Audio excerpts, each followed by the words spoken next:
NCP কেন জামাতের সাথে জোট করবে? জামাত কি কারোর সাথে জোট করে নাই?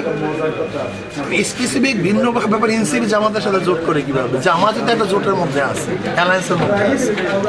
যদি এনসিপি অ্যালায়েন্স করে সেটা জামাতের সাথে নয়, হয়তো 8 দলের সাথে করবে। আজকে এনসিপির সাথে ঘোষণা দিয়েছে যে আমরা জামাতের সাথে ঐক্য করছি না, জোট করছি না, আমরা 8 দলের সাথে যুক্ত করছি। এইটাই তো আসলে যুক্তিযুক্ত।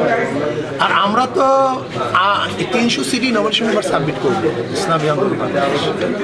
এরপর সমঝোতার ভিত্তিতে যে যে সিট পাবে সেখানে থাকবে, আর যেখানে সিট পাবে না সেখানে উঠবে। আমরা মনে করি যদি তারেক সাহেব আরও আগে আসতেন তাহলে আরও সুশৃঙ্খল একটা দল থাকতো, দলের মধ্যে এত মানে অনিয়ম শৃঙ্খল হতো না। তারেক সাহেব আসেন আমরা ভালো মনে করছি, ওয়েলকাম, আরও আগে আসা উচিত ছিল। এবং আমরা মনে করি এটা তার দলের মধ্যে হয়তো একটা প্রভাব ফেলবে, দলের বিশৃঙ্খলতা কমবে। আদার্স আমাদের উপরে কী প্রভাব পড়বে, ওটার উপরে কোনো প্রভাব পড়ছে বলে আমি মনে করি। এখন পর্যন্ত শুরুই হয় না, জানি না কি হয়। কারণ আমাদের দেশের সমস্যা হলো প্রথম খুব ভালো হয়, পরবর্তীতে খারাপটা শুরু হয়। এর জন্য আমি জানি না কি হবে।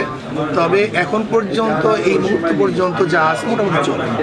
কিন্তু দেশের আইনশৃঙ্খলা পরিস্থিতির যে অবস্থা, তাতে এই প্রশাসনকে কীভাবে নির্বাচন স্বচ্ছ গ্রহণযোগ্য নির্বাচন উপহার দেবে আমার বুঝে আসছে।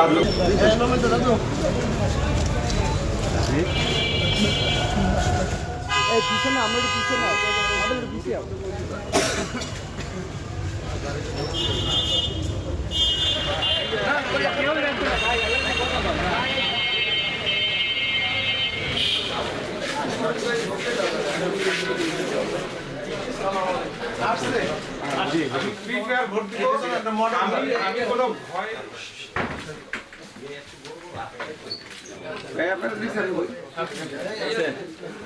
কি হয়েছে?